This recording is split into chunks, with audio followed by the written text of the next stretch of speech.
It was a book from Indris Shah. What Shah? Huh? King means king.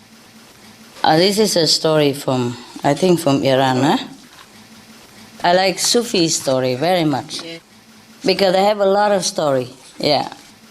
Not just talk, lecture, but story, you know? And you can tell children and women, everybody likes. Okay, let's begin with a story called The Saint and the Sinner. A very nice story, I like. A book called The Wisdom of the Idiot. It's a very funny book. I guess they make fun of themselves too, the saint, yeah? Call themselves idiot. Lao Tzu also say that, you know? He say that the wise one look like the idiot. There was one time a Devish devotee who believed that it was his job to correct those sinners, the ones who do evil things in the world. He thinks he's very saintly. He's a Devish. Devish is one of the Muslim tradition, The Devish, they dance a lot. They're happy people. At that time, you still have good master. Maybe you still have now, It's hard to find enlightened master. Also, even hard to find enlightened Devish, So this one is a Devish, and he thought he's very enlightened, very saintly. So he took upon himself to go and reproach those who were doing no good, according to his standard. And he also wanted to preach to them spiritual ideas, reproach them for what they're doing wrong, and telling them what they must do, they should do. Some busybody, you know. You like my clothes? Yes. Be fresh, go free. You save the planet. And be fresh. Everything new now is like that. Yeah. You can also do that. You paint it on, you know, or you stick on, you know. So he believed that if he teach them the wrong thing that they're doing, tell them not to do it, and tell them the right thing, then they're going to find the truth and the right path. But in this book, the author wrote that this Devish, however, did not know that a teacher is not only the one who tells others to do things by acting through fixed concepts, but the teacher must also know, the innermost situation. The innermost situation of himself and of the person he wants to teach also. But this Devish did not know, because, if you don't know it, then you might suffer a reverse effect. Instead of wanting to be good and positive, if he doesn't know the inner situation, maybe not inner connection with God, maybe, or not the inner connection of the person that he wants to reproach, then the effect will not be as he wants, but it may be opposite. That's what the book wants to tell us. But of course, he doesn't know all this. So, because of that, one day he has found himself a victim. Wow, he found a guy who is addicted to gambling. Put money and want to gain a lot, but mostly lose a lot. So this so-called saintly Devish, took upon himself as a job to cure this man's habit. So every day the sinner, the gambler, left his house for the casino.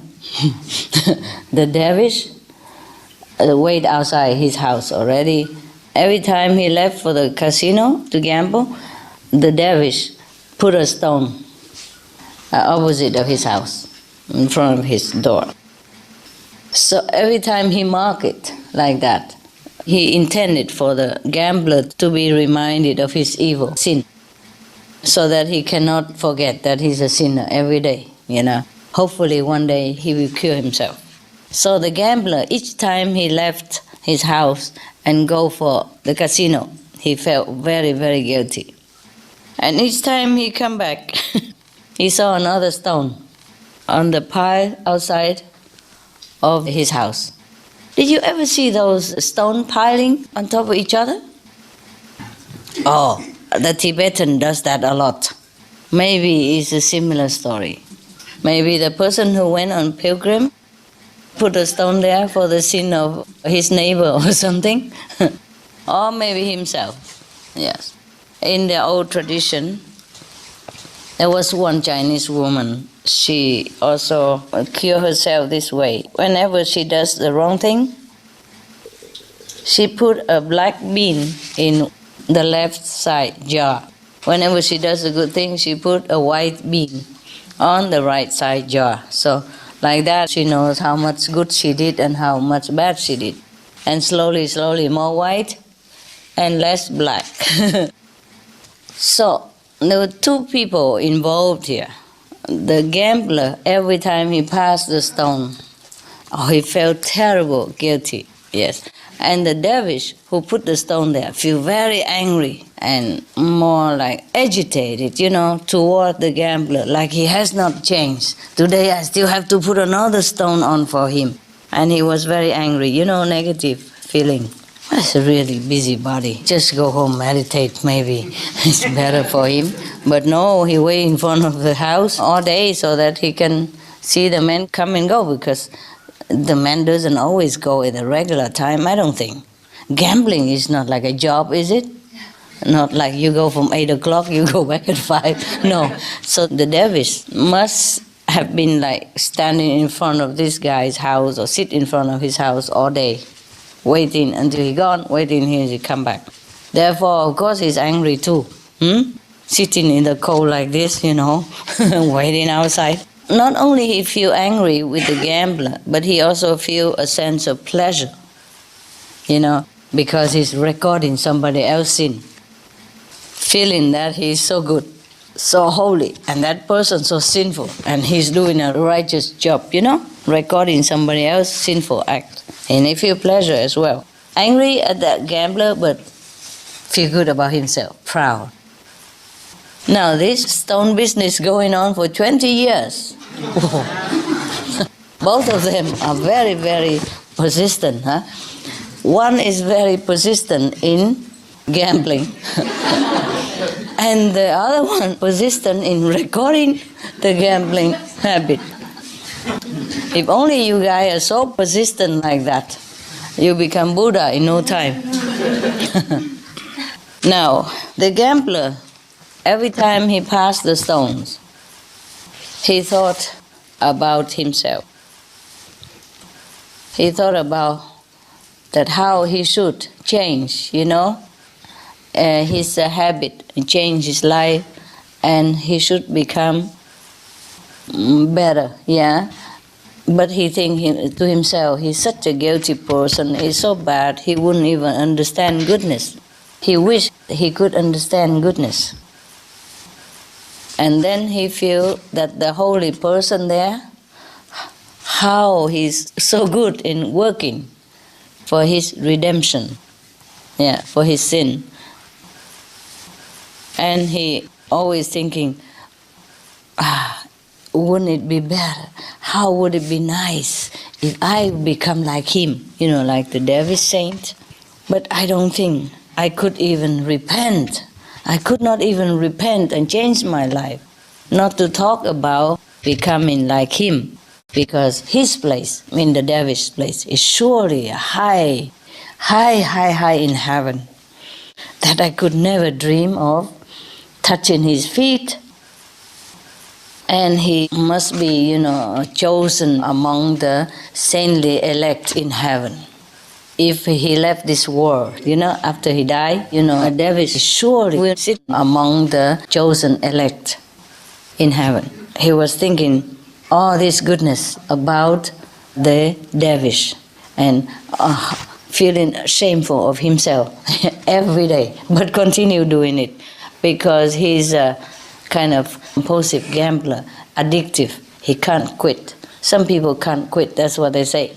But he feel guilty for 20 years, can you imagine?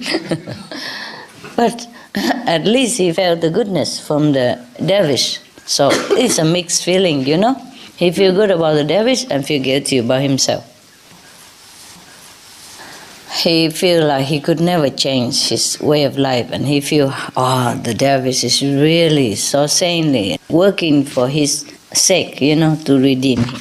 One so-called holy man thinking, and the other guy is a sinner thinking. Both of them thinking. Now we see what heaven thinks. One day it happened that there's a natural disaster in that area, and both of the men died at the same time. And both of them went in front of the angel. The angel of death came. And the angel said to the sinner, you know, the gambler, very gently and lovingly, you are to come with me to heaven. So the gambler was very, very shocked and said, how can this be? You must be mistaken.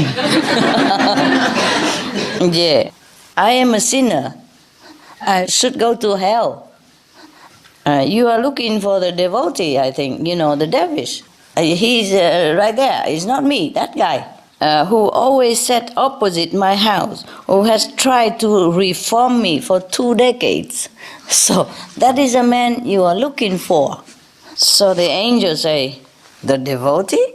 The dervish? No. He will be taken to the lower regions, since he has to be roasted on a spit. So the gambler could not bear anymore. He screamed. He said, what kind of justice is this? Yeah?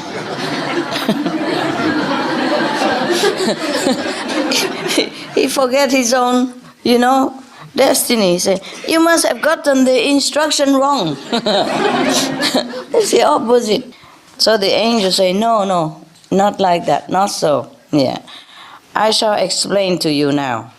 It is thus. The devotee has been indulging himself for 20 years with feeling of superiority and merit.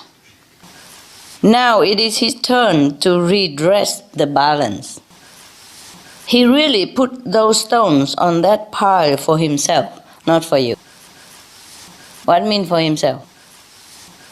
To feel proud, to have something to do because he has nothing to do. And the gambler still beside himself asking, but what have I done to earn the reward of heaven? So the angels say, you are to be rewarded because every time you pass the dervish, your thought first of goodness and secondly of the dervish. It is goodness, not man, which is rewarding you for your fidelity. Wow, that's a very good story, huh? Why do you think the dervish is punished and the so-called sinner is rewarded? Because the dervish was focusing on something negative, but the gambler was actually focusing on something positive inside. That's right. The dervish was very proud of himself being a good man. Right. In fact, he is? He wasn't. Not too good, right. Sitting in front of his house all the day just to focus on the negative things. So this is why we have the 3 monkeys. No look, no talk, no hear.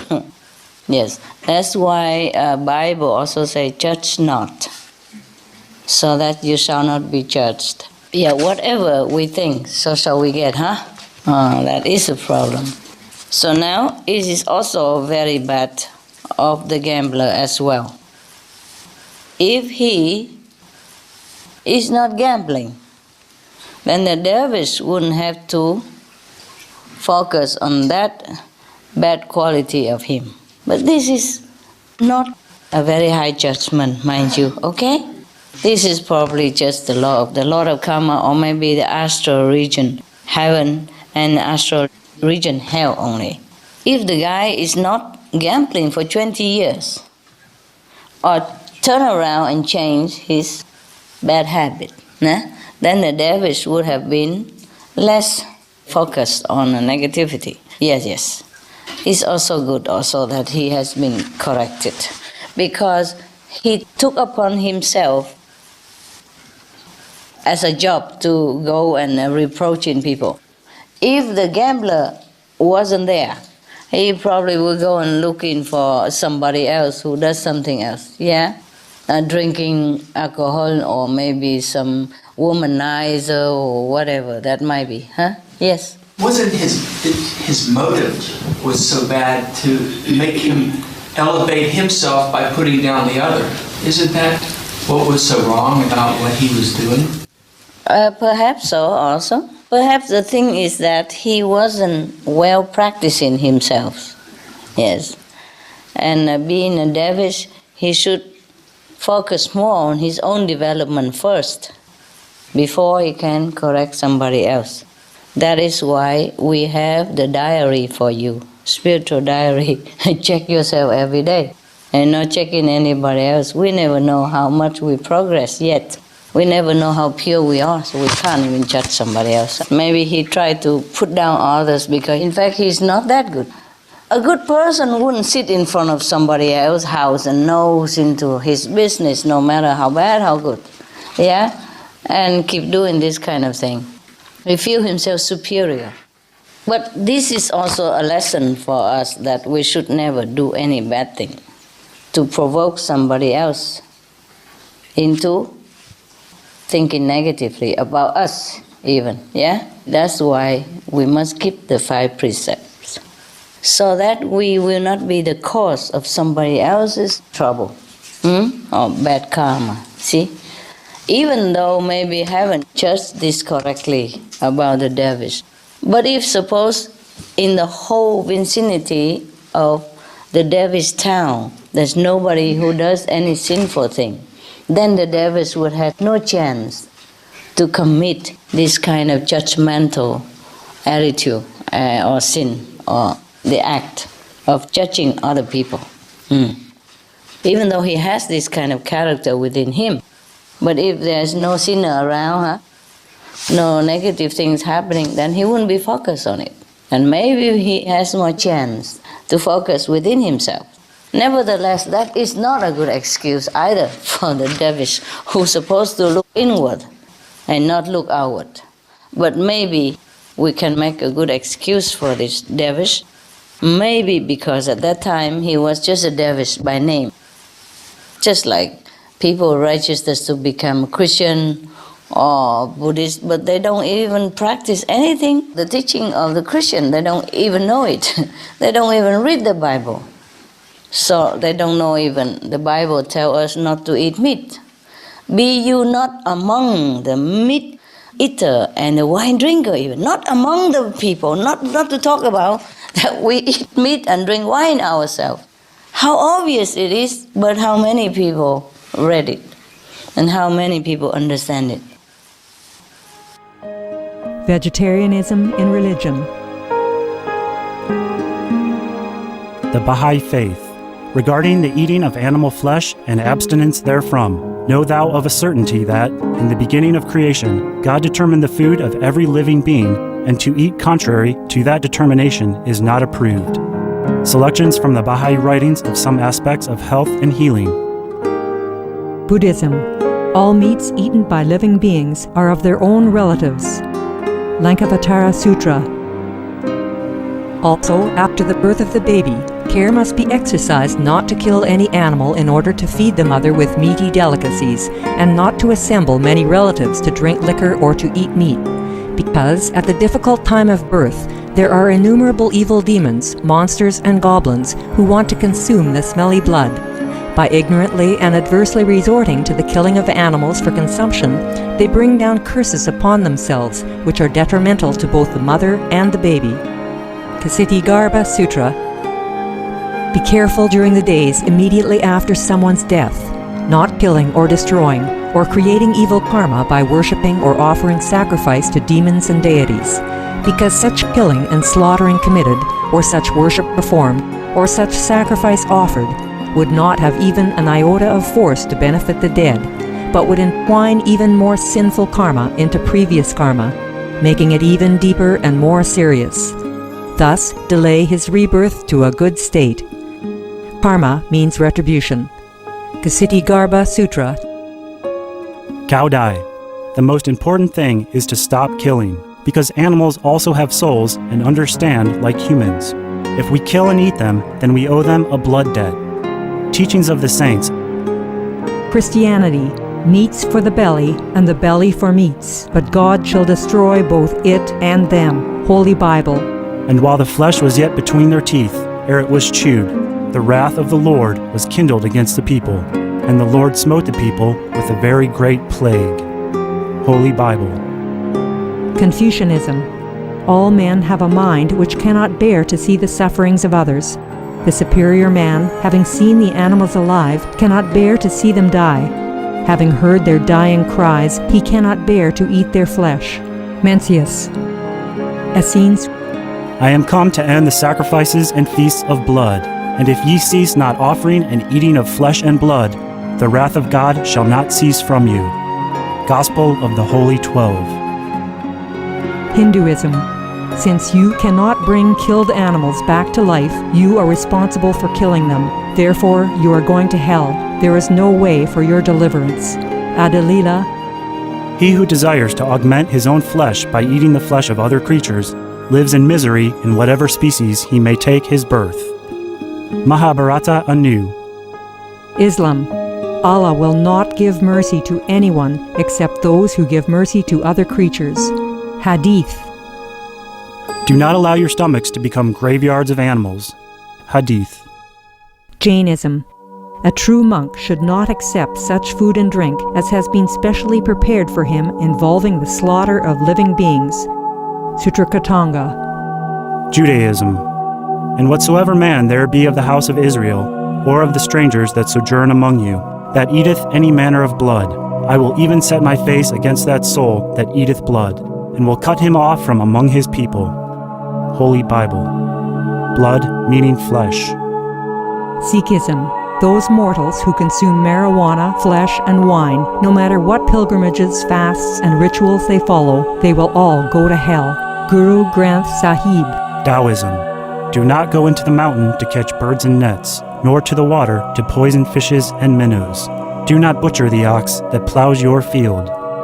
Tract of the Quiet Way. Tibetan Buddhism.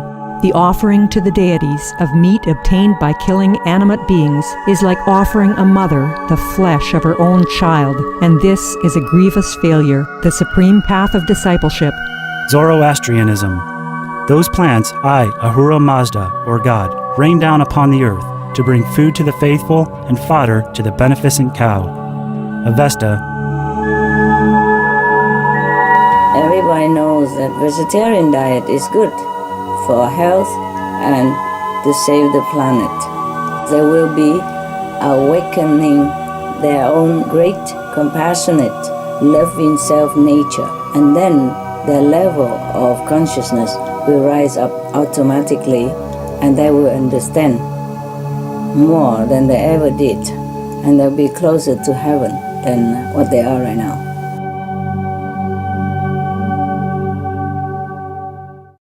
So, to be somebody, to be a religious person, we have to practice the religious doctrine, not just by name. Too many are names and not real, just name. So, the master here who told this story, I want to illustrate that even if you call yourself a dervish, but if you don't practice the teaching of the dervish, then it's no use. You even earn yourself hell. Yeah? Because maybe you just read the dervish teaching. You don't gamble, you don't drink wine, you don't do that, you don't do this. Oh, you just read it. And then you go out and check. Whoever drink, whoever gamble, oh, this is terrible, this is atheist, this is bad, so we have to correct them. We have to judge them, we have to criticize them, something like that. This is no good. Yeah. So now we know already that we should not focus on anybody's shortcomings, even if it's true or not. Because sometimes they doing bad thing outside, but inside they are repenting, yeah, and always humble themselves. At least they cannot curb their compulsive tendency, but at least they're humble, yeah, and they remember God and repenting every day for what they're doing, yeah, repenting, do it again, but repent again, at least. Always focus on God or on goodness. Yeah, to repent, because if you repent, means you think of God, right? You think of the goodness side. Yeah. There was a joke about a bus driver and a priest. A bus driver and a priest died at the same time and went to the pearly gate. And St. Peter gave the bus driver very big, beautiful house with the UFO to run around and everything, swimming pool and a lot. And he gave the priest just a small wood cabin. No facility, not much. So the priest would say, but it must be a mistake. I should be the one given the big mansion and all the facilities. He is just a bus driver. I am the servant of the Lord. Yeah, I dedicate all my life, yeah, my youth, everything in my life, I dedicate the whole lifetime to serve the Lord. How come you give me such a small little wood house and the bus driver such a big mansion with UFO to fly around back to Earth to visit even? Just a joke. I'm not sure if they have UFO up there. I'm not sure if they even need UFO. Okay. So now, St. Peter said, yeah, you are the priest, but every time you preach a sermon in the church, everybody went to sleep. And whenever the bus driver drive his bus, everybody pray.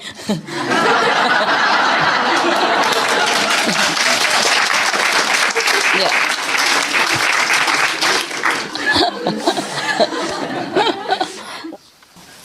Wow, this is very terrible to be punished for piling the stone, right? Can you imagine the bricks layers? What he get? So many bricks, so many houses. Just joking, huh? You know, right? It's a motive. It's important, eh? It's not just your action even, yeah. Wow, it is something to think about, huh? It's a very good story, yeah.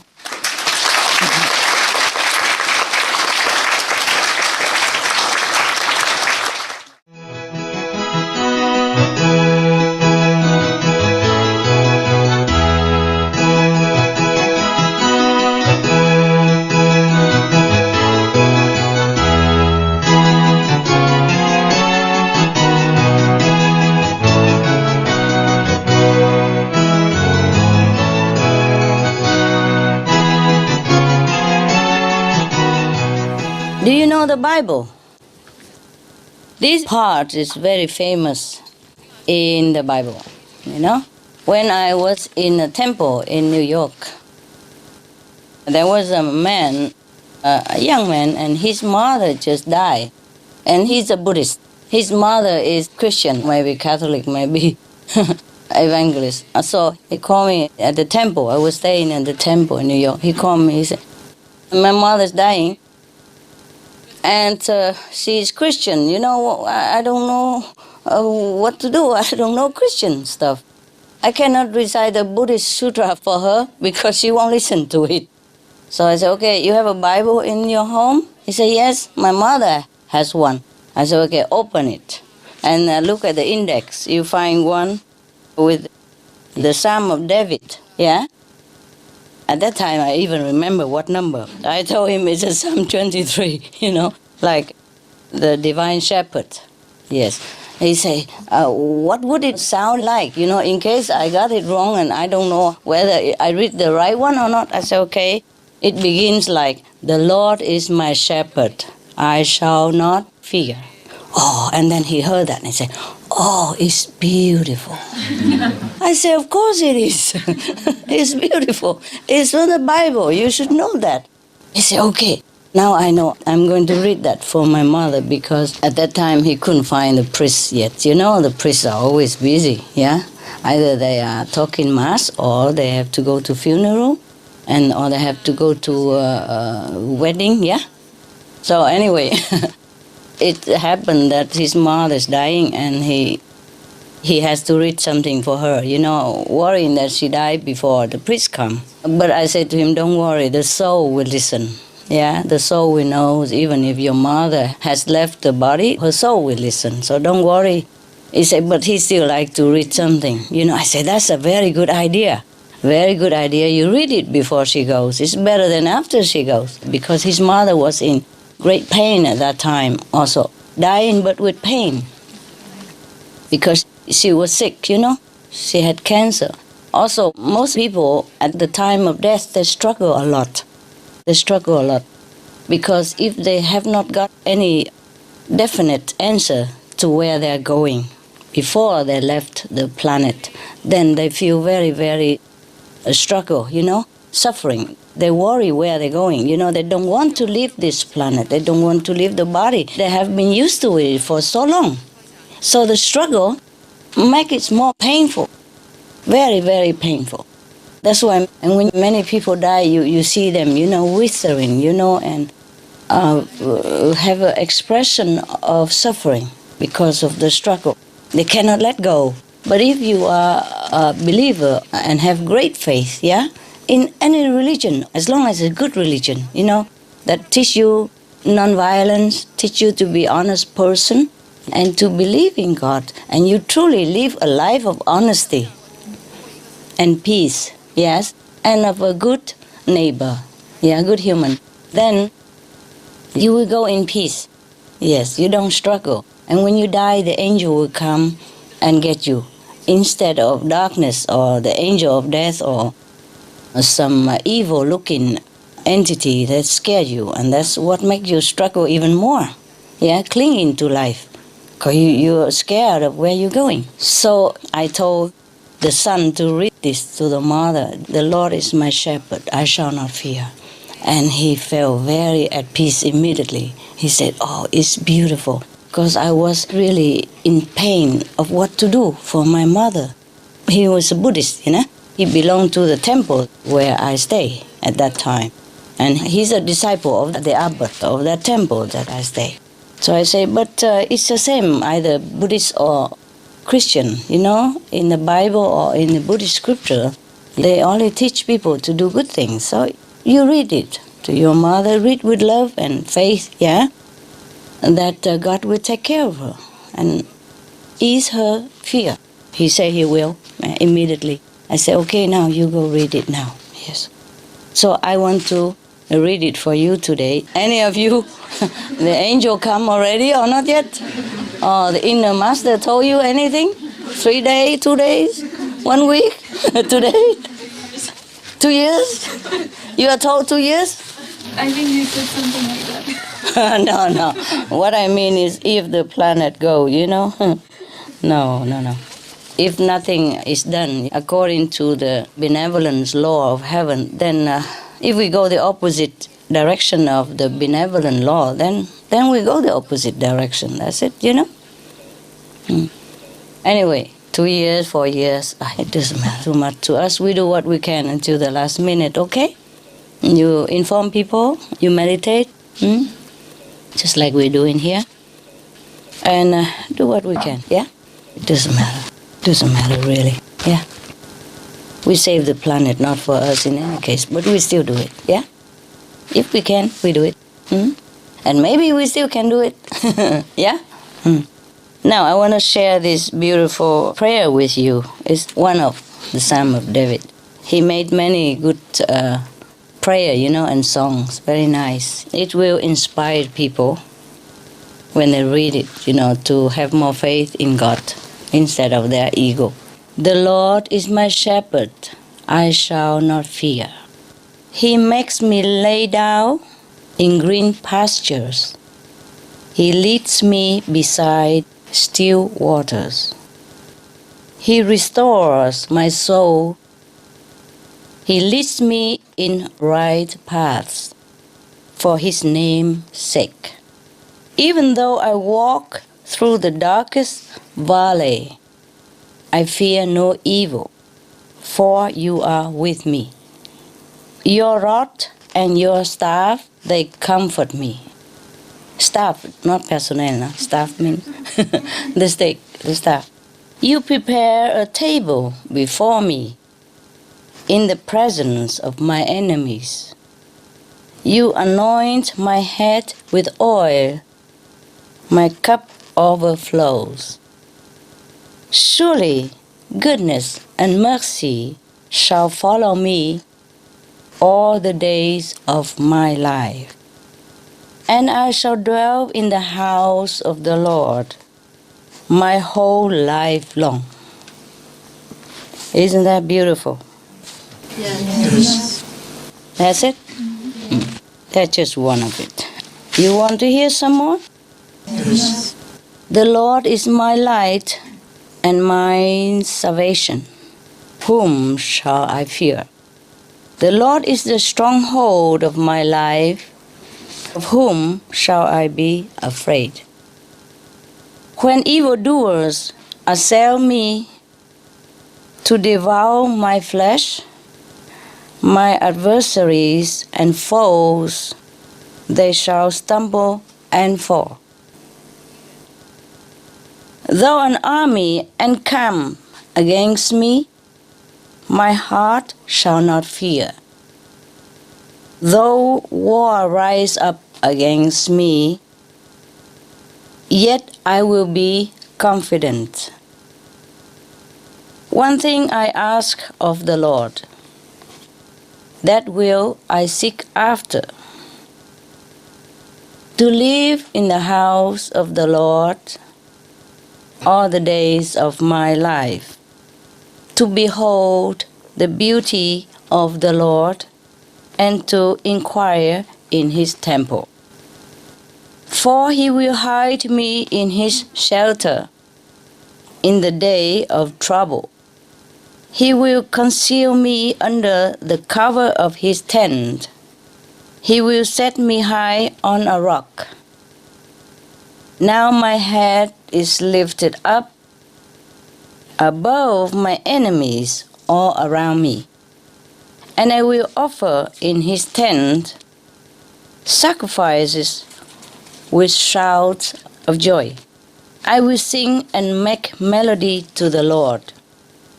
Hear, O Lord, when I cried aloud. Be gracious to me and answer me. Come, my heart says, seek His face. Your face, Lord, do I seek. Do not hide your face from me. Do not turn your servant away in anger. You who have been my help, do not cast me off, do not forsake me. O God of my salvation, if my father and mother forsake me, the Lord will take me up. Teach me your way, O Lord, and lead me on a level path. Because of my enemies, do not give me up to the will of my adversaries.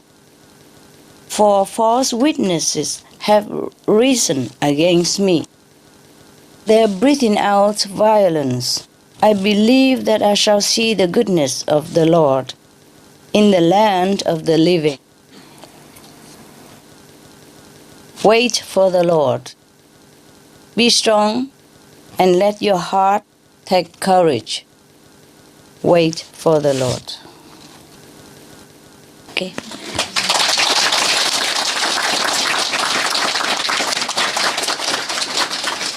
Okay, there are much more. Any question concerning these? 설명 말씀 중에서요, 죽을 때 주변 나의 목자심이 그것 때문에 질문드리는데요. According to the sentence, someone dying The Lord is my shepherd. Yes, shepherd, yes. 저는 입문하기 전에 절대였기 때문에 그 구절을 별로 신경 안 썼거든요. I didn't care because I was Buddhist before initiation. Yes. Yeah. 근데 지금 말씀해 주시니까 너무 하느님의 사랑이 느껴졌어요. I felt God's love from that sentence. Yes, yes. 크리스마스에서 하나님이 여기 오셨잖아요. 그 구절이 너무 저한테 특별한 것 같습니다. She felt very, very special today because today is Christmas. So that sentence feels so much to her. Yeah, I'm glad. Sickness is our own doing, either from the past bad karma or this life bad karma. Mostly after initiation, you should not have sickness anymore. Just maybe eat something wrong, not knowing, or knowing but thinking, oh, just a little bit, doesn't matter. Maybe she should change her diet. Just eat what she herself cook, or, what she wants, she herself cook or the nearby person cook, and not to buy things from outside. Or maybe eat simple food. There are many diets that prescribe to get well. Yeah, nowadays, yeah? It's all over on internet and on Supreme Master Television. The practitioners should take care to eat pure food. And if you feel that you still have bad karma, then change to the karma-less food that I have taught you on the Supreme Master Television. To be sure, that will help you to lessen the bad karma. Initiation is to give you the privilege of enlightenment and to enter sainthood. But you are responsible to take care of that privilege. We all have to be responsible for our own self, especially after initiation. And you have been told what to do. You have been told how to protect yourself and how to even not to make any new bad karma. You make your own miracle. Just like when it's cold, you wear warm clothes. When you're dirty, you take a shower. Your mother taught you how. So if you don't do that, don't come running back to mother always when you are having a cold, sneezing, or something else, etc. To love me is to do what is good for you, not clinging to my physical body or presence, and then do everything else differently. So I want you to show me your love, not to talk about it. You know already that Master Power take care of you, yeah? But you also must take care, huh? If the doctor give you medicine, you don't take, and you keep going to doctor again and say, please bless her, please cure her. How? Don't tell me you love me. Don't say anything like that. Just take care of yourself. When I see you well, happy, practicing diligently, and progress in your spiritual practice, then I know you love me. Truly like that. Even you don't say it, I know it. Ego is our enemy, eh? Yes, when you do something, oh, I want to help you, I want to help you. And then when they help a little bit, they become big shot. The ego cheat them, say, oh, I do it, I do this, I do that. We have to subdue the ego before we can do anything big. Because if the ego is too big, we can't do anything. We are not one with the divine. And a little training like that, we should take it seriously. Because that's the first step to go higher, into the higher dimension, higher level of practice. But no, very difficult to deal with the ego. So we have to check ourselves, okay? Check it all the time, every day. And what we're doing, whether it's correct or not. Yeah? And listen to the ego is the worst thing you could do. Worst thing you could do to yourself. I just hope you learn from somebody else's lesson also. Yes. Because maybe it's not you now, but if you are in his position or her position, maybe you do the same stuff. You can't check it quick enough. The ego comes out before you even know where you are.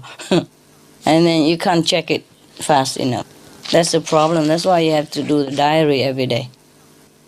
But that's also you can cheat, you know. You take the, Something, no. Misconduct, no. Ego, no. Especially ego, no. No, a big no, and no, no, no, no again. I don't have. Me? I have ego? No. You know? These are for you to train yourself, truly checking you out, you see? So you don't always feel too proud of yourself. Somebody gave me a very funny joke. It's a joke about the beginning of Eden. You know, in the beginning, God made whom? Adam. So he made Adam, yeah? And then Adam complained that he's lonely, yeah. He's alone, of course, nah? You should be happy that you're alone, no? I be happy all the time when I'm alone, my God. Nobody knows the blessing of being alone more than I do. Oh, I enjoy, and I don't feel lonely at all. When I'm alone, then I just am very blissful, you know, inside. And I'm very lazy to go out, very lazy to come even to see you. But I know you need to see me, so I come out. And I also enjoy seeing you. It's not like that I don't enjoy seeing you. If you were not there, I would not come out. Thank God that you are there. Or maybe I just stay in the cave forever, who knows, you know? Oh, it feels so good, you don't want to go out. No. Now, the joke, huh? Oh. In the beginning, God made Adam, huh? And Adam complained that he's lonely. Yeah. So God said, okay, I will make a companion for you who will make you feel happy and not lonely. Good. God made? Nah. That won't be a joke. That will be trouble. A joke cannot have Eve in there. She is serious, man. She made him eat the apple against his will and he's stuck there forever. You know, all the men have the apple here. Most of them. Some more, some less, you know. Okay. So, God made a... Yes. Apple. A dog. Apple. Apple exists before Adam comes. God made the apples before Adam, madam. That's why when Adam came out, God said, don't eat the apple. Okay, now, okay, God made a dog to accompany Adam with all the beautiful attributes, you know, loyalty, love, unconditional affection, you know, obedience, warmth, heart, companionship, everything. Yes. So Adam asked God, what shall I name him? Because I named all the animals already, but nothing like this one. What shall I name him? So God said, okay, since he is, you know, a reflection of me to accompany you, so you can call him dog, you know? Opposite. Yeah, well, because we have English at that time. In other language, it might not be easy to translate that. It might not be the same, you know? Okay, English is convenient, huh? For God even to explain things. Okay, so God made him a dog. Oh, of course, the dog is lovely, yeah? And Adam was very happy. Dog is happy too. And then after a while, God asked some angel to come down, check how is he doing. Whether he's still lonely, is he progress, you know, in his spiritual practice, anything at all? Better character, anything? So God told some angel come down, check Adam's out. Oh, the angel came back reporting something that God is not very pleased with. The angel said to God, you know, ever since you gave him that dog as companion, he became arrogant, self-conceited, and very big ego.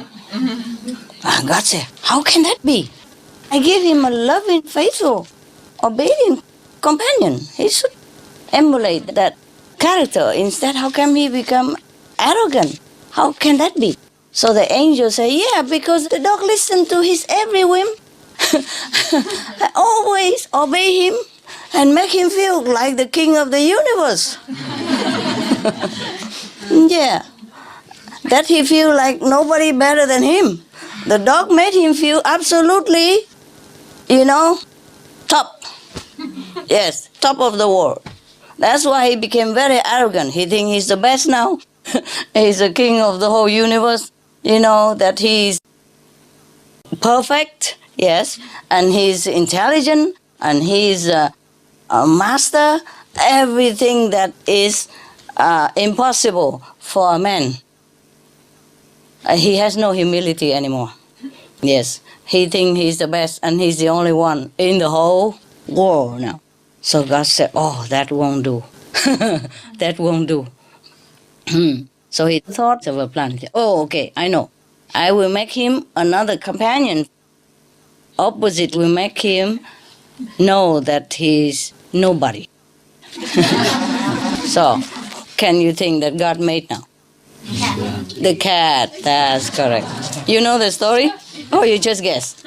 Guess, huh? Yeah, you know the cat, that's why. So he made him a cat. And from then on, whenever he looked into the cat's eyes, he feels he's imperfect. And whenever he called the cat to come, the cat just ignore him. He begins to feel unsure of his mastership. He begins to feel less and less confident every day. And slowly he feels like he was nobody.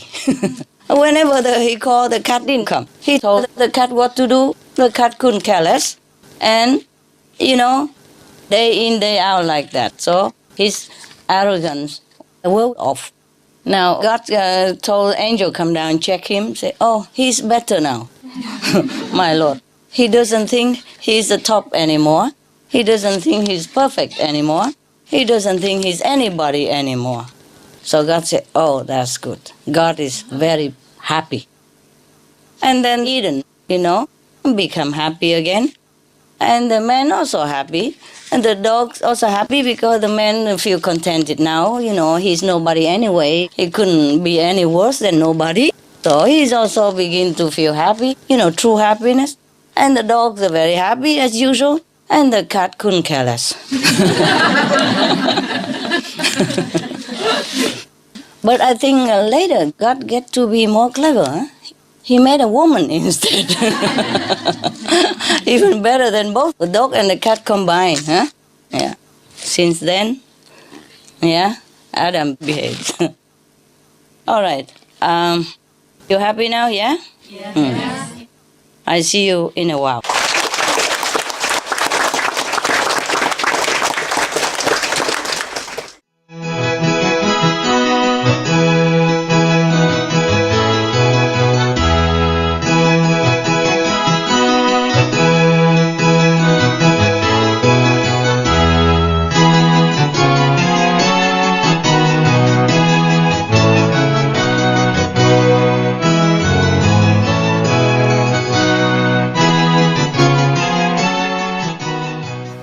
有没有听故事？不是要吃饼干？啊？都要。好，没关系，等一下还有，两个都有哈。你们都知道那个故事嘛？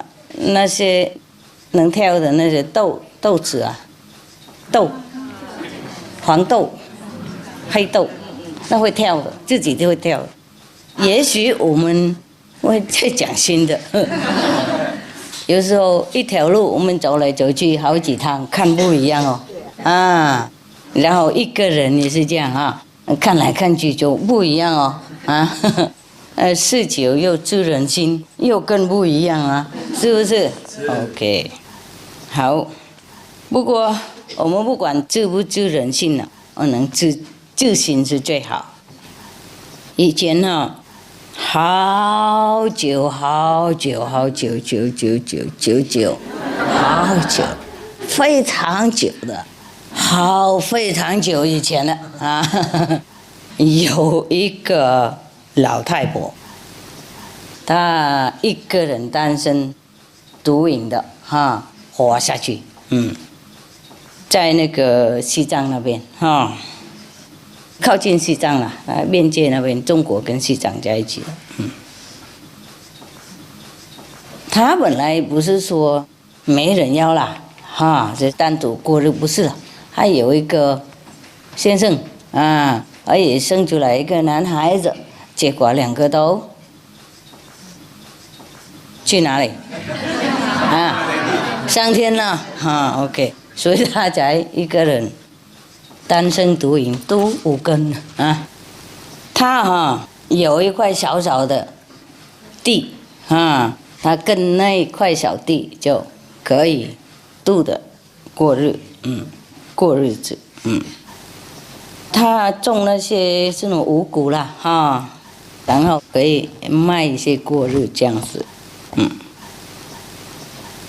因为他的那个生活从小到大都是经过很多苦难。很多考验，很多辛苦的情况，所以他觉得，或许他的业障太深重了，所以他一天到晚很诚心去找名师那个修行，即使他也找不到什么名师了，是他四周围都问了那个村的人他认识谁他就问谁就对了他问有没有什么办法可以洗掉业障？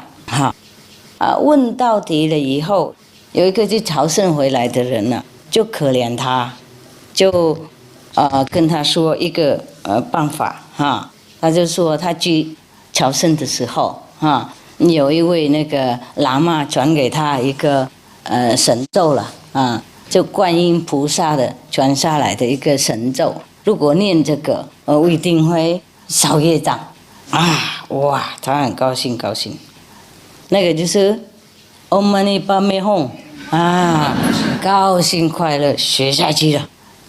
这个人他是乡下的那个老姑娘，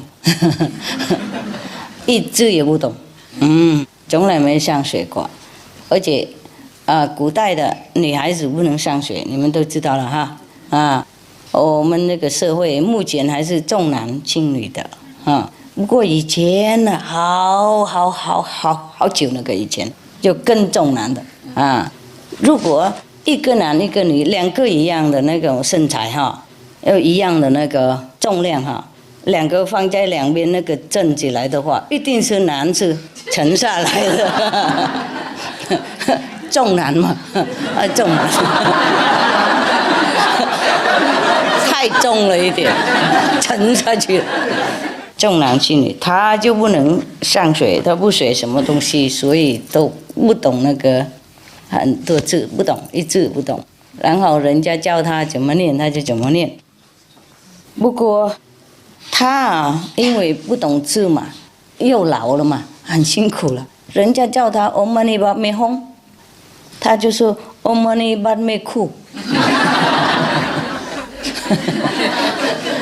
唵嘛呢叭咪什么了，不管了他还是这样念下去。唵嘛呢叭咪哭，唵嘛呢叭咪哭，也许是那边的那个方语的吧因为跟我去台湾的时候嘛，我第一次去台湾我去寺庙听人家那个绕佛嘛，一边绕一边念阿弥陀佛，阿弥陀佛，阿弥陀佛，阿弥陀佛，陀佛念到以后就念陀佛，陀佛，陀佛。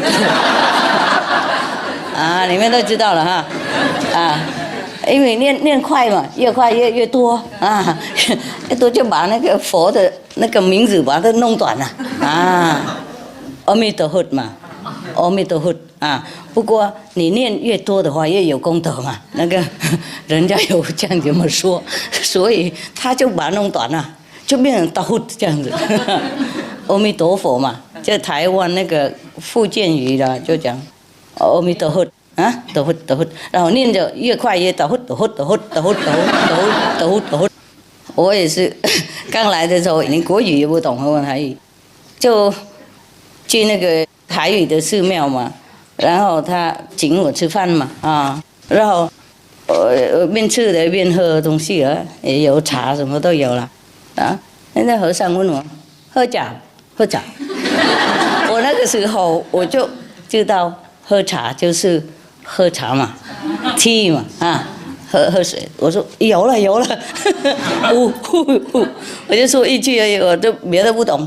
他等一下他就说不喝茶不喝茶。我说喝茶了，有了，我就拿那瓶茶上来喝给他看。我说有喝茶了，他就摇头了 ，OK， 然后两个都笑了 ，OK 了，笑就 OK 了啊。我认为他问我要喝茶嘛，喝茶意思说好不好吃了，喝茶不，台湾。意思说，我都听得一半，我说有喝茶了，有喝茶。语言也是很好玩 ，OK， 好。那我们这边这个老太婆了哈，她就念唵嘛呢叭咪哭了啊，唵嘛呢叭咪哭，她就都念不对就对了，不过没关系。她因为想陪自己押韵，而且也鼓励自己的嘛，所以平常我们都有那个。佛教或是天主教或是什么教，多数都有那个念咒那个柱子哈她因为乡下的老姑娘嘛，没有去哪里，而且那个朝圣的人他自己有一个，自己念哪里有给他，已经很好心叫他那个咒语已经很了不起了啊！本来自己要去才行的啊，就像你们嘛，去自己本人要去印信了啊，别人不能替代了。OK。好，那他没有那个念咒的那个柱子，所以他用那个豆子，黄豆黑豆无所谓了，反正豆子就对了。他就放2个杯子嘛，两面嘛，2个碗啊，一个是空的，一个是有那个豆子满的，然后每次他念完一句哈，他就把那1颗豆就丢到那个另外那个空碗那边去，这样丢。唵嘛呢叭咪哭，嘛呢叭咪哭，嘛呢叭咪哭，豆腐，嘛呢叭咪哭 ，OK， 这样子，他一天到晚这样念哈，就知道自己，而且他也可以那个算多少了哈，因为你们如果修那个密宗哈，跟西藏的和尚修就知道了哈，你的和尚会叫你念这个多少百遍哈，或是多少千遍这样子。你这样子，你才知道你有没有念嘛啊？不然的话，说我回去念，不过都没念啊。所以有念有算，这样才知道真的有念啊。然后有一个那个目的可以得到嘛。我要今天念100，然后明天又有200，几天我就变成1000、10000了。念太多累嘛，所以他发明那个法轮你念一句而已，不过你转得很快的话，就都好像几十句一样，最少这样太方便了。你们也可以这样子，所以他们就每个都西藏的多数都有那个法轮嘛又没有这个念咒的住持的话，就有那个法轮这样子也是很好呢。这样把你那个头脑比较没有空想乱七八糟，也是很有帮助他因为没有就是那个法具嘛，所以他用那个黄豆这样子念掉过去，然后这个碗就空了，他就从那边就掉回来这样子念过来念过去，过来过去这样。他非常非常诚心的，就念错不过非常诚心，每天这样念，然后那个豆念到30年了，已经30年了。他念到一半的时候，因为他很诚心嘛，所以以后那些豆他不等他拿了，他自己跳过去。他念好一句咒语，这样呢1颗豆他自己会自动的跳过去的。好厉害！也许有 battery， 诚心到这种程度很感人因为他看那个豆也是自动跳过来跳过去，他也觉得他也许那个他的修行成果也是蛮不错了所以蛮快乐，也继续念下去。然后那些豆也继续掉2个一起陪很舒服。有一天呢，就是有一位那个高僧大德从西藏经过他那里，还没有到他那个草庵的时候，他就看到很大的好光啊，在他那个房子里面发出来，在屋顶上面都亮了。所以这位大德他已经也是蛮有修行，才能够看到这样子嘛大光啊。所以他就认为里面这个房子里面一定有什么高僧大德在里面，因为那个很大的喇嘛、仁波切什么的、活佛的在里面的，所以他就很快就冲进去要拜访。那个老姑娘看到这位高僧大德，难得诶，哪里有这样那么福报，就有一位那个高僧大德的喇嘛进来他的房子看他呢，他就拜下去了，然后茶啊饭啊就供养，一边拜他，然后一边还是念那个我们一般没哭了，然后这位高僧大德还觉得很惊讶他不晓得那个好光啊，那么大的好光从哪里来的，因为他不会怀疑，他没有怀疑这位那个那么谦卑的一个老姑娘老太婆的，她一直看东看西，不过那个草庵就很小啊，看哪里也是空空的老太婆又那么贫穷啊，也没什么多东西在里面，一个银墙什么，她看了她觉得没有人啊，觉得奇怪的很，然后她就跟他那个聊天嘛，他说你念什么啦？是不是有修行啊？他说我念这个咒语嘛，我修行已经30年了。那个他还怀疑，他说这边还有没有别人啊？你的家还有没有别人？他说没有，我一个人孤独，已经30年了。然后这位高僧大德的喇嘛就问他你一个人这样子，一定会很孤独啊？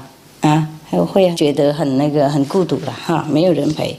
然后那老姑娘就说不会呀，不会，即使我一个人，不过天天我有念咒啊，有修行啊，有那个整理自己身口意，还有惭愧，天天有惭愧。所以我希望那个下一辈子回来，没有比这辈子那么痛苦这样子，比较好一点。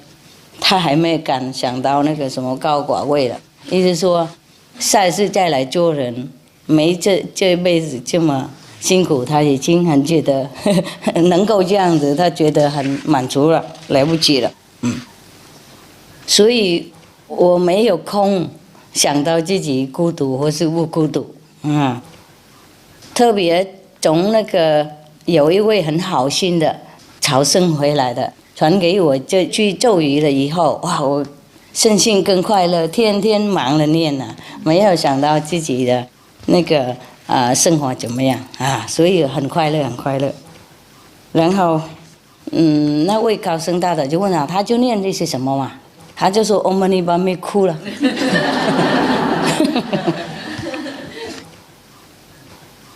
然后那位高僧大德就觉得可怜可怜，可惜，你浪费你30年念错了，念没有用啊。所以那位老姑娘这个时候才恍然大悟，觉得30年花费那么多功夫，结果念错了。所以他请那个高僧大德请他帮他纠正一下。当然那个老高僧大德就马上就跟他纠正了，他就感激不尽了。不过很懊恼，30年功夫浪费掉。既然这样子，他也拜他，感激他不尽。然后从那个时候，那就开始修那个阿弥尼巴美吽了。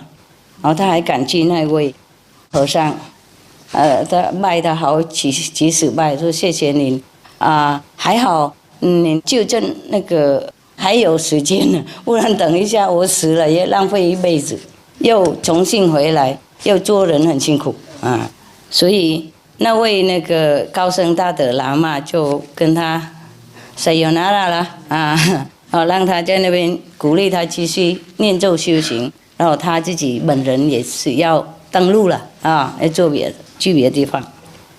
从那个时候他就念嗡嘛呢叭咪吽了，不过他的心没有那么专了，因为他觉得还浪费时间了，而且好惭愧啊，好后悔啊，又很懊恼啊，所以他心没办法转，他就念了，整念的很对了，不过心的不舒服，不快乐，然后那些豆也不快乐，他们没元气可以跳了，所以他念，然后豆就躺在那边不动。说他还要用手再重新再来弄回去，然后他一边念一边想到他30年功劳哈没有用的，所以心里很懊恼啊。然后那位高僧大德还走了一段路哈，就他那个回头看那个老太婆那个草案啊，一回头看了。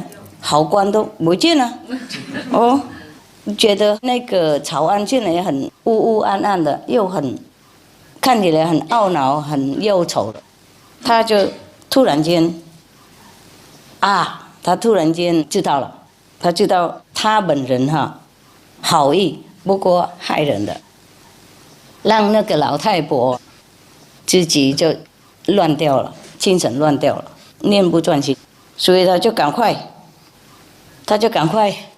回去看那个老太婆，他就跟他笑笑说：“我刚才跟你开玩笑啦，你念这样才对啦，继续念跟以前一样才 OK， 哈哈，好。”然后那个老太婆就说：“你为什么骗我呢？”然后这个喇嘛没办法，就说：“哎呀，我就考验你那个诚心嘛，继续念，跟以前一样。嗡嘛呢叭咪哭，嗡嘛呢叭咪哭，嗡嘛呢叭咪哭，记得吗？”当然那个老太婆很高兴的说：“谢谢佛祖，谢谢佛祖。刚才我认为我30年功夫都丢了，所以很懊恼。谢谢老高僧指点啊。”然后当然那个高僧大德就离开了，然后那个老太婆继续念了那个嗡嘛呢叭咪哭，然后豆就继续掉来掉去，这样子快乐 ，OK。然后那位高僧大德那个喇嘛走了一段路，又再回头看他那个草案，好官又再很亮了，比以前还要亮的，因为他现在又有鼓励了，信心了，亮得很。然后当然那位高僧他的喇嘛也是很舒服，笑笑，然后自己走，OK， 懂了哈。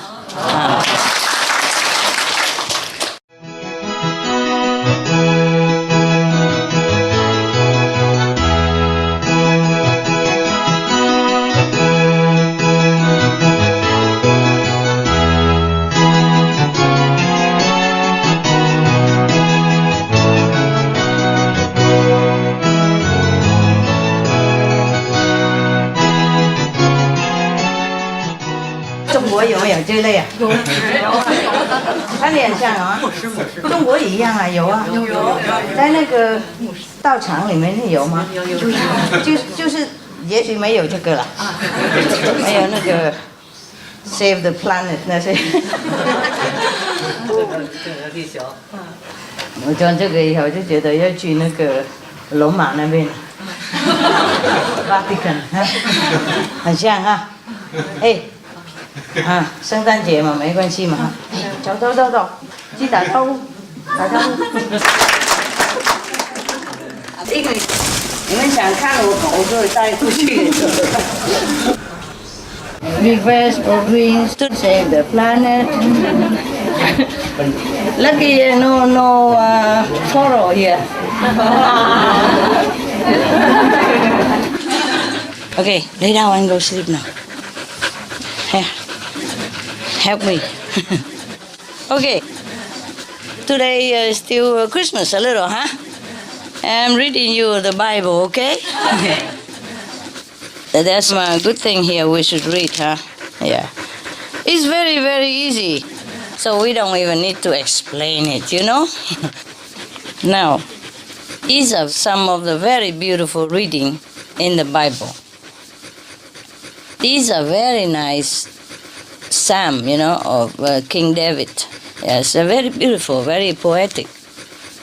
I like them a lot when I was younger. I still like them though. But there are so many other scriptures, so we cannot always read one. Otherwise, Psalm of David is very nice. Hamid, you read it? No? All right. I read then. This psalm is called Exhortation to Patience and Trust. Patience and trust to whom?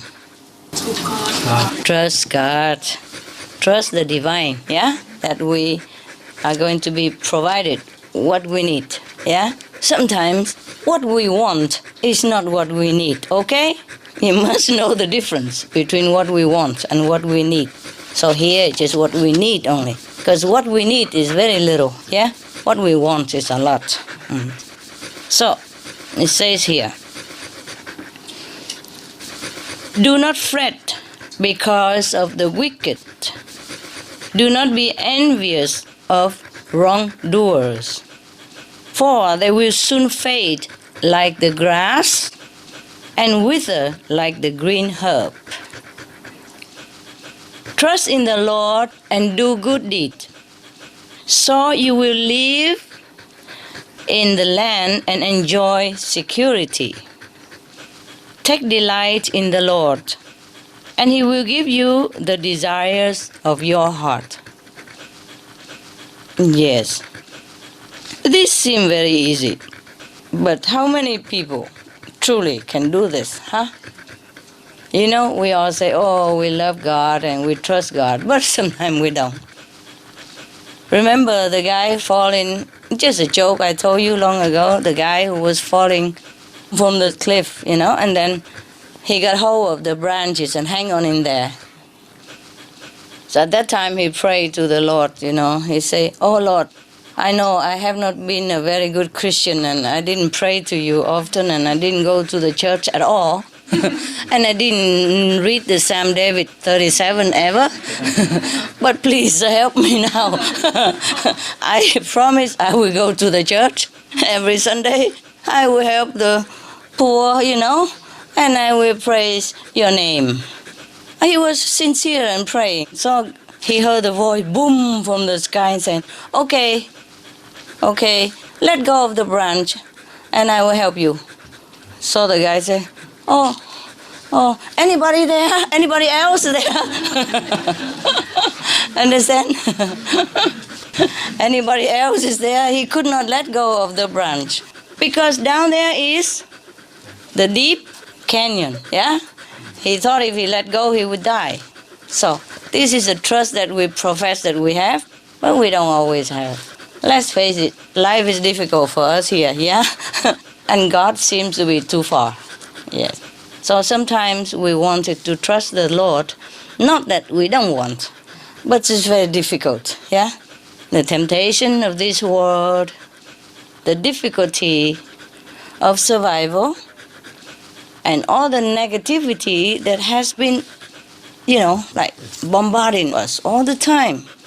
It's very difficult for us to think positive even, To even survive in this world is already very difficult, Not to talk about even trusting the Lord, which we don't see, So, for you guys who has seen the Lord, some part of the Lord while you meditate, you should trust more, Because when we see the Lord, then we can trust. If we don't see, it's difficult to trust, right?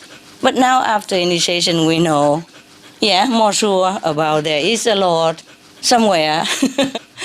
And because when we pray, He has answered. So we know, there is one now. So we have more trust. It's easier for us. But some poor people, they don't see God. It's very difficult for them to trust, We can't blame them.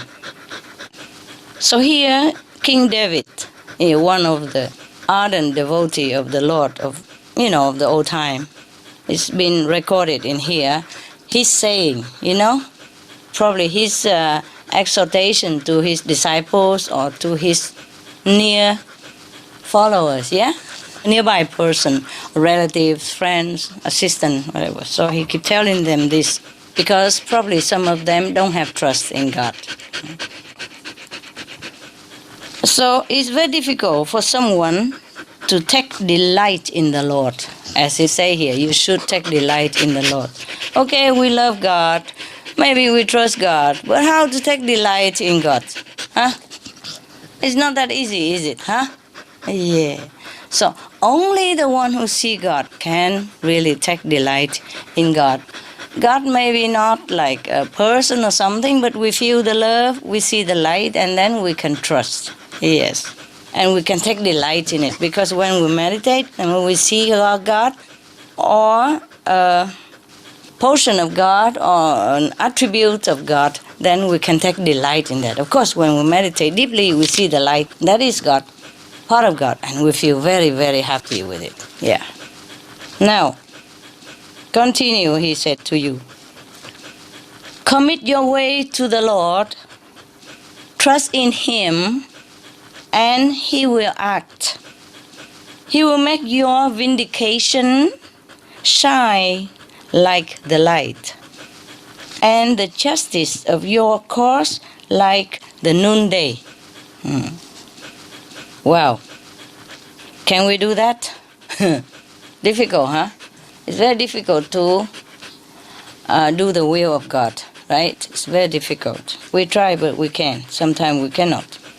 Even if we have seen miracles, even if we have known God to some extent, sometimes our heart waver. So here King David reminds us that we should trust in Him, in God. Yeah, by the way, your presence here is a gift, yeah?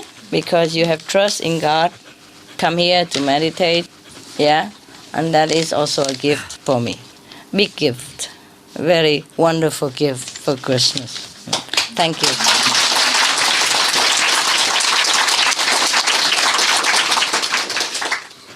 Okay, now, you see, King David told us that if we trust God, then God will act in this trust, in our trust. Yes.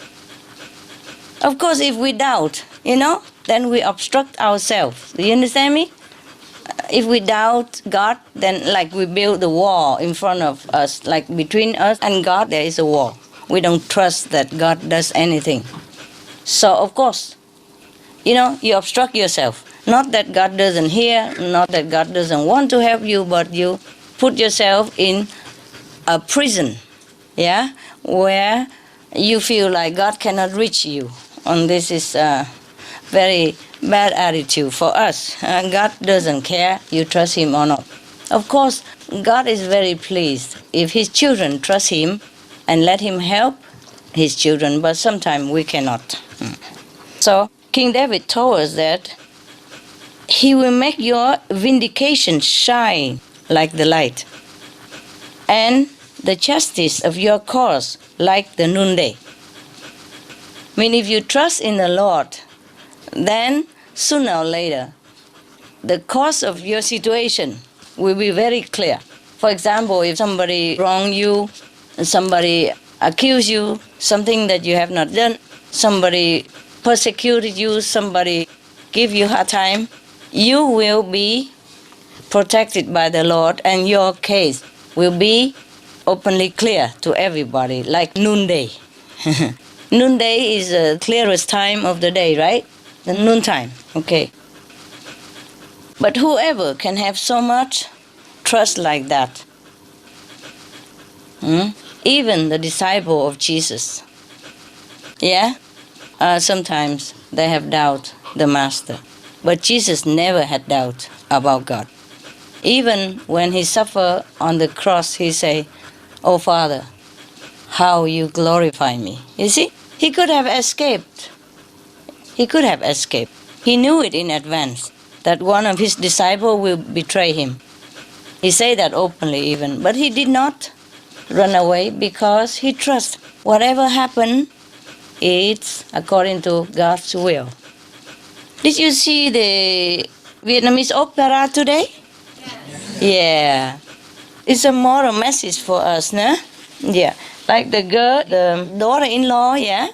She doesn't want to run away. She doesn't escape because She thinks everything is done according to God's will. Yes, so she accepted. Because she also loves her husband. You see?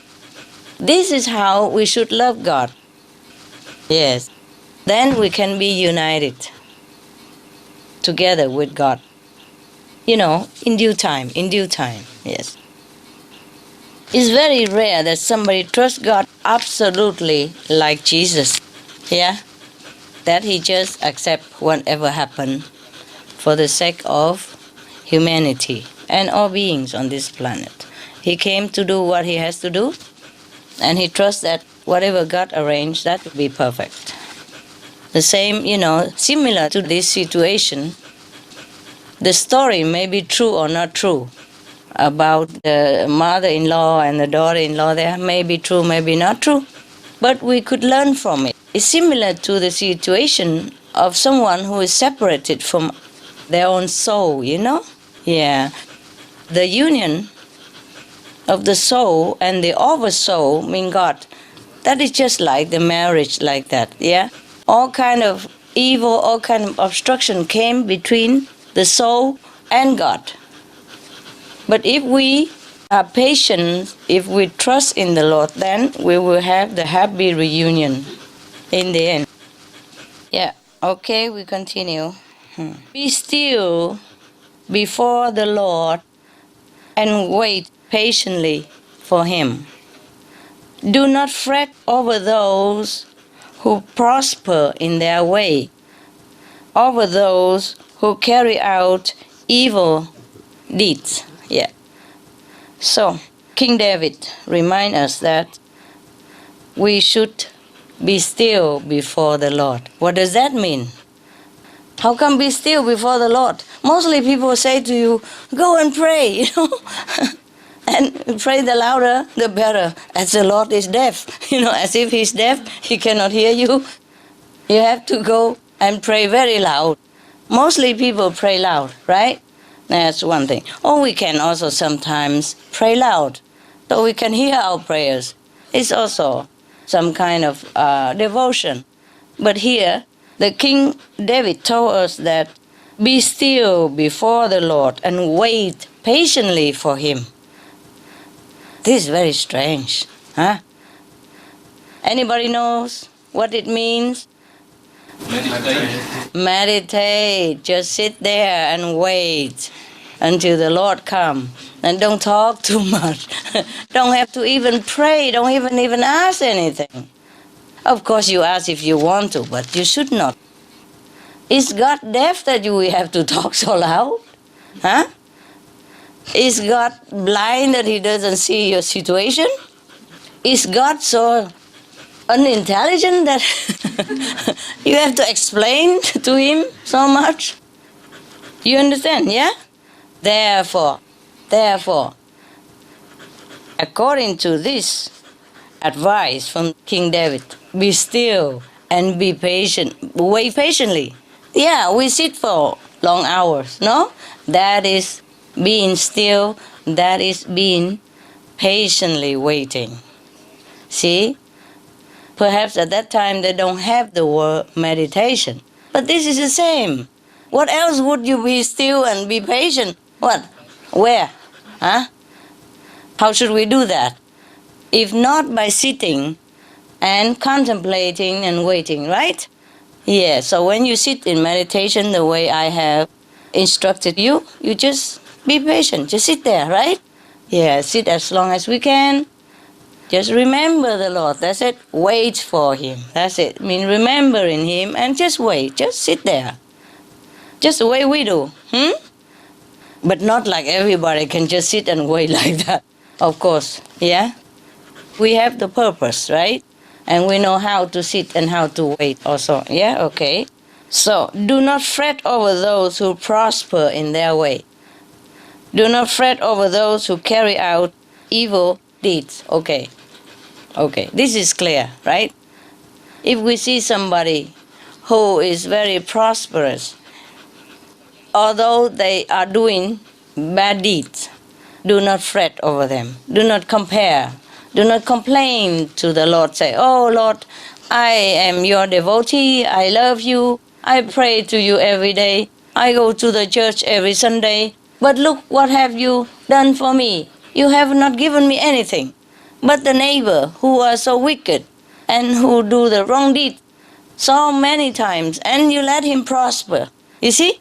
So King David told us, do not fret over this situation. Just wait for the Lord. Because remember, in some other part of the Bible, it is stated that do not put your treasure, on earth where moth can corrupt and destroy, but focus on the treasure in heaven, where it will be lasting forever. That is the thing. You see, most people thinking that if the Lord is loving and kind, then you must give him money, give him a big house, give him, at least big meditation hall, sorry. Here you don't have a big meditation hall. I am also sorry for you, but it's the way it is, so we have it, better than nothing, It will never be big enough in any case, right? Yeah. So we are very happy to sit together in such a small room, better than big room and nobody. Many cases, sometimes big temple, big churches, but nobody there. But it's okay, we're happy here. I truly am happy, I don't really wish for anything, but I thought it's a pity, and some big space and nobody there. If we have that, it would be good for you, have more space, Everybody can sit in 1 square meters, 1 square kilometers instead of just a few centimeters the way you sit. But you know what? It's a very good point here. The way you meditate is the tighter the better. So, at least when the Lord looked down from heaven, he saw, wow, they're sitting very straight.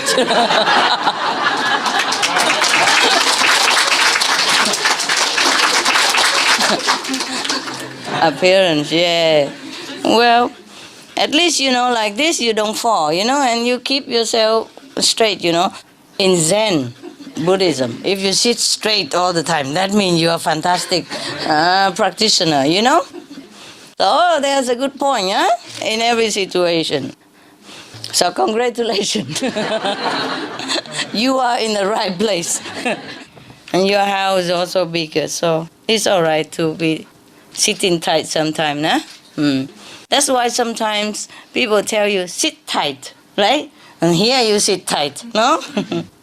So, what else did King David tell us here? He said, refrain from anger and forsake wrath. Do not fret, it leads only to evil. For the wicked shall be cut off. But those who wait for the Lord shall inherit the land. Oh, did you inherit any land? Sitting so far like that, so long? Yes, you did. You have a meditation hall here. Very special. You don't ever find such a meditation hall anywhere else, I think, because everywhere else have bigger temple, bigger land and bigger hall, everything. So you inherit some land here, no? It's small, but this is your land, It's your house. Actually, he doesn't mean the land materially, right? He means what? Heaven. Heaven. The promised land. The promised land is not some square meter somewhere, here, but the promised land is in heaven, yes? Yeah. Like Jesus said that my kingdom is not on earth. My kingdom is where? In heaven. Because his disciple wanted him to be the king of the Jews, remember? He said, my kingdom is not here.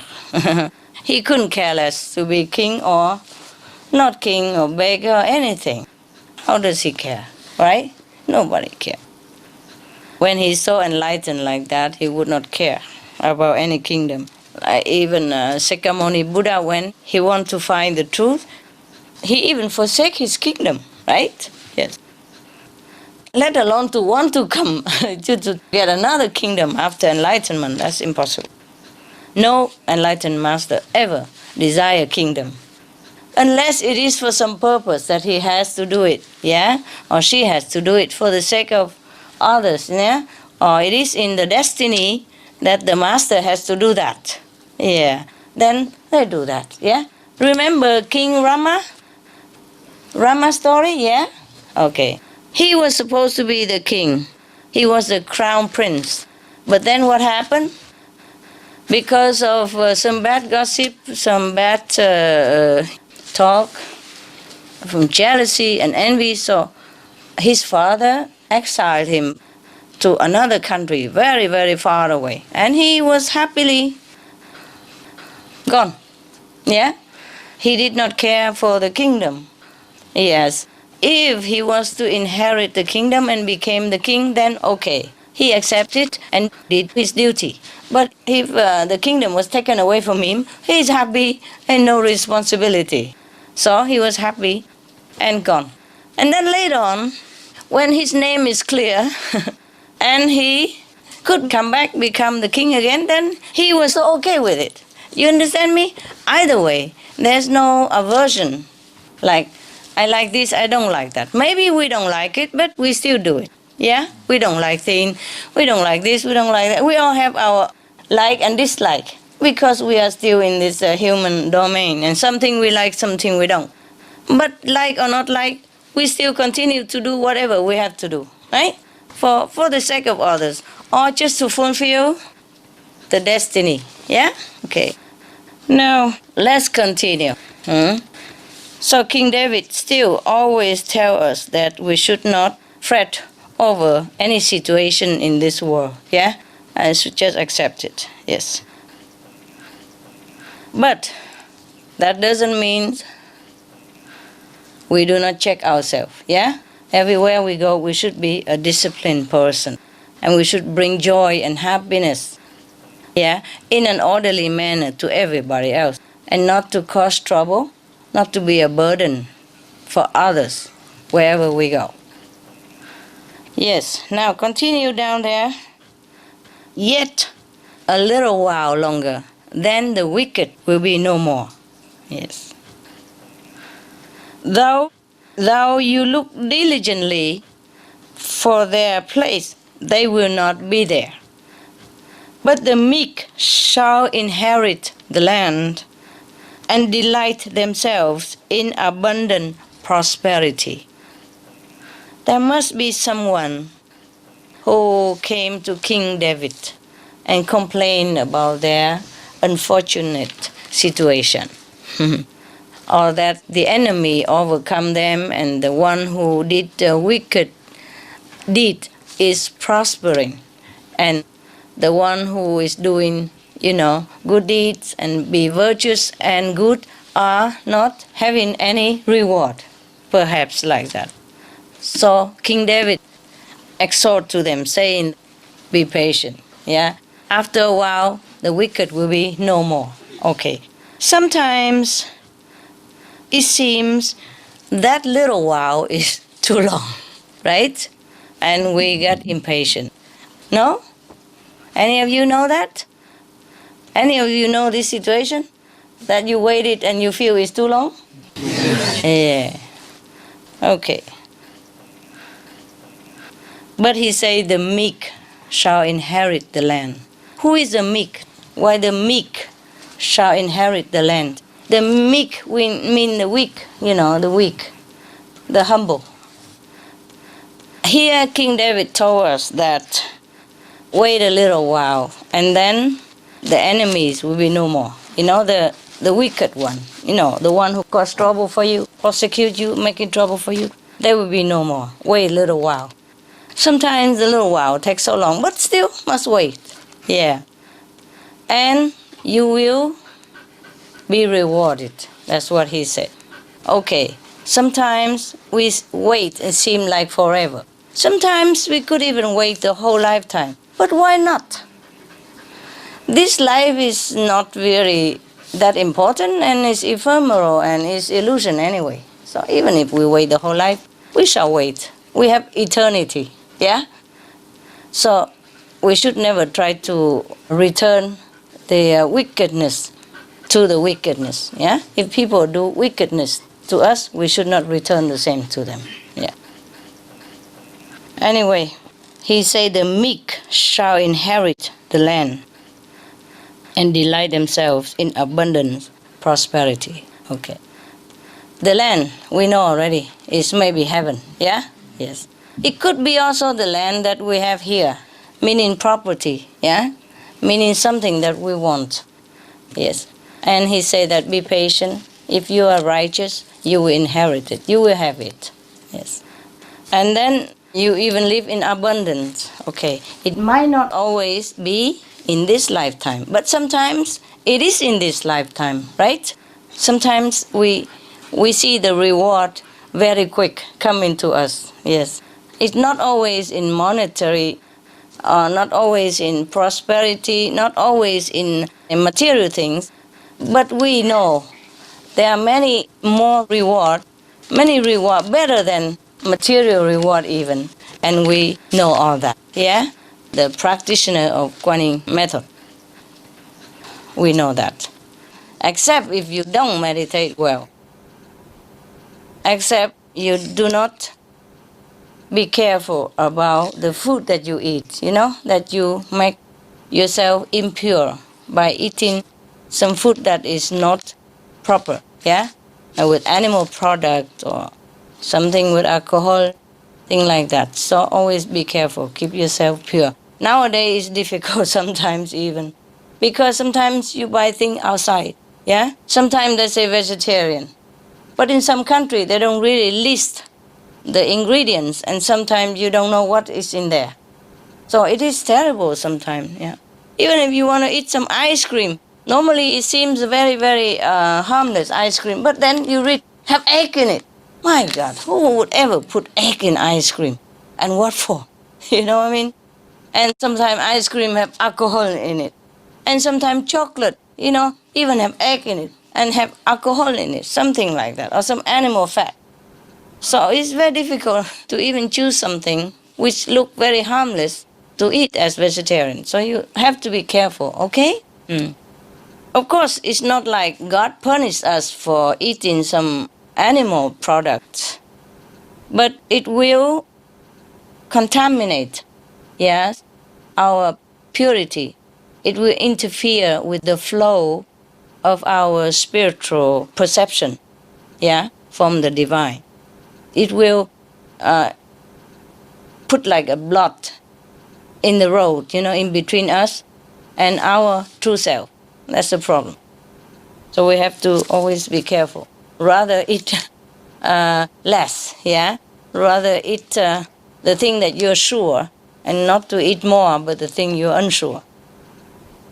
All right, so continue. King David told us that the wicked plot against the righteous and gnash their teeth at them. But the Lord laughs at the wicked, for he sees that their day is coming.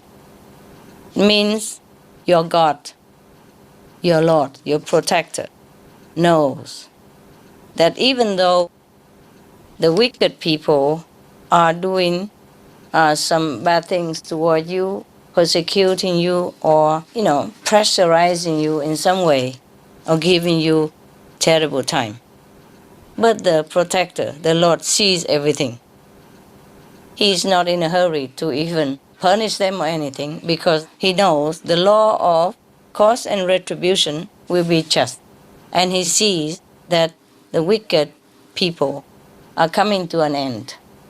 But they don't know that. So they continue their wicked way and oppressing the meek, I mean the weak people, you know, the humble people. And they're oppressing them, and they just feeling that they are the winner and they're strong and they're powerful.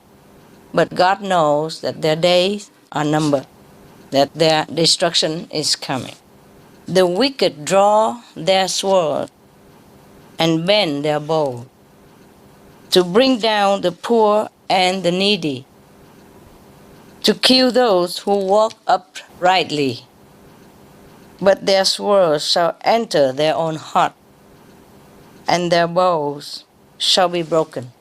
Better is a little that the righteous person has than the abundance of many wicked people. For the arms of the wicked shall be broken, but the Lord upholds the righteous. Yes. All this is to tell His near people that do not fear, be patient. Even wicked people seem to be strong, and they have all kind of weapons, and they are oppressing you, but the Lord will break all that, will destroy them for your sake, to protect you. But only if you trust in Him and let Him do it. Let God's will be done. Just be patient and wait. Just meditate and think of the Lord. Everything else is not our business. Except you make your living, yeah? To feed yourself and your family. Everything else, let God take care. And it will be done. No matter what situation, it will change. Many of you know that, or not? Yeah. In some places, some country, some situation, it feels like so hopeless. It feels like you will never get out of that situation. Or you can never get out of your country even. But it changed. Yeah. A few months, a few weeks, sometimes few years, it changed. Everything changed. No? You see the change or not? Everywhere we see the change. It's not fast enough for us. Of course, we are not patient. As King David told us here, sometimes we are not patient. I have to say sometimes things change too slow for me. Yeah? But I know there's nothing else we should do except wait and do our job. Our job is just to remember God and to meditate on God every day. Everything else will take care of themselves. Jesus also told us that think not of the tomorrow. Huh? It's enough that you take care of everything today. Yes. And do not worry about your tomorrow. Because look at the lily in the field. Look at the grass. How God also would take care of them. And how wouldn't God take care of you? See, none of us can say such thing confidently. Huh? Can you? Yeah. Do you have such faith like the Lord Jesus? Possible? Yes. Yes? Yes. Possible. Really? You have?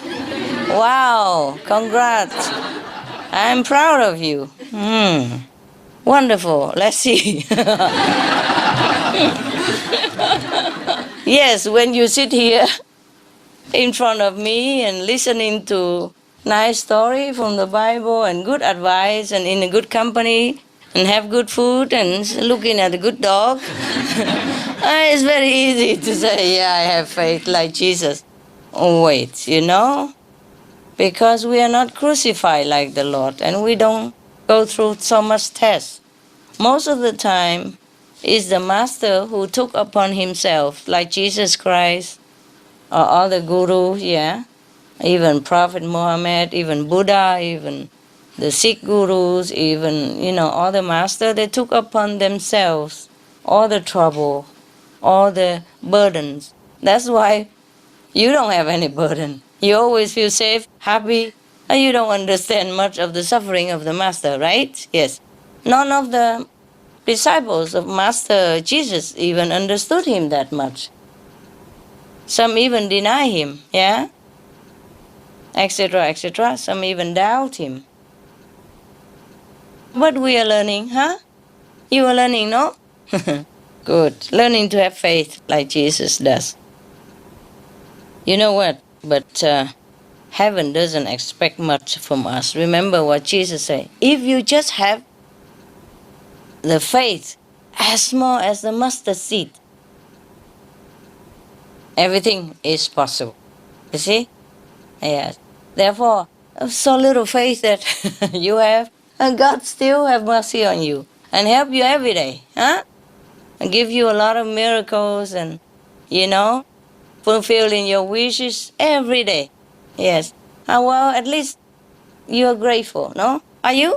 Yes. Okay. So God also knows that we are weak. We are tempted in this world and we are very, very oppressed from all sides. Yes. By all kind of trouble, all kind of burdens that weigh down on us. Sometimes very difficult just to have a happy day, huh? But of course, after initiation, our life is better already. Yes, better already. But it's not as perfect as we want, huh? Yes, because we still have the give and take in this world to take care. We still also have the collective bad karma of the planet that weigh down on us as well. And we also have this human heart which sympathize others. Yes, which feel compassion and love for others. And because of that connection, we also suffer a little bit, like our neighbors, like the one that we sympathize with, okay? My God, we are nowhere yet. I could just read, of course. Today I explained a lot. Probably did not need to explain. It probably was very clear, so never mind. We could explain or not explain, yeah? We explain just for fun. Otherwise, it's very clear, yeah? The Bible is very clear already.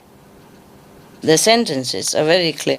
King David seems to be a very common sense person, yeah? Whatever he said, it makes sense. And it's not difficult to understand, yeah? He talks to the commoners. Everybody can understand this. There's no need to explain even. But the wicked perish, he promised. And the enemies of the Lord are like the glory of the pastures. They vanish. Like smoke, they vanish away. Yes. Anyone who goes against, the devotees of God. Yes. The true devotee of God. Like you are. Like his disciple, maybe, he said. Like the way you are, whoever go against you means against God. He means that. And whoever go against God is his enemy. The enemy of God will vanish, will disappear. So it's very easy. He was trying to encourage and remind his people to have faith in the Lord and not having fear over their enemies and just be patient. In a while, everything will change in the opposite direction. Like the enemies will vanish, will perish, but the devotee of the Lord will prosper. Okay.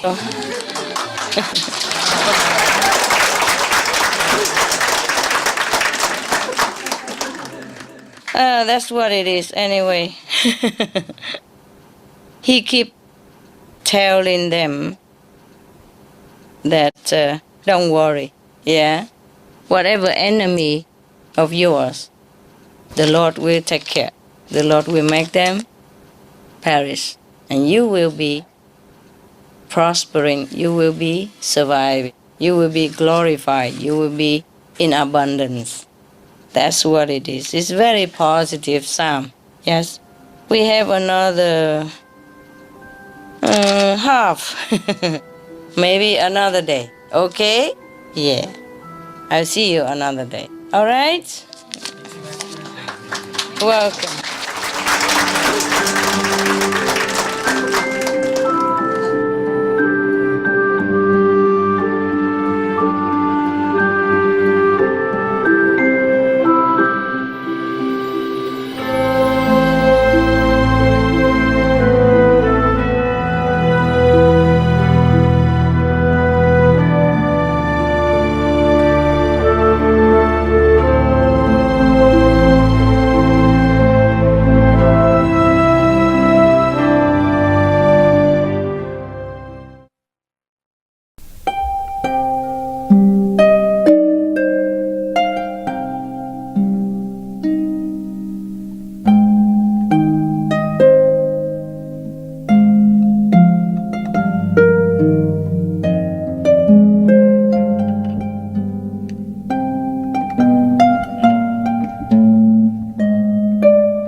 Amen.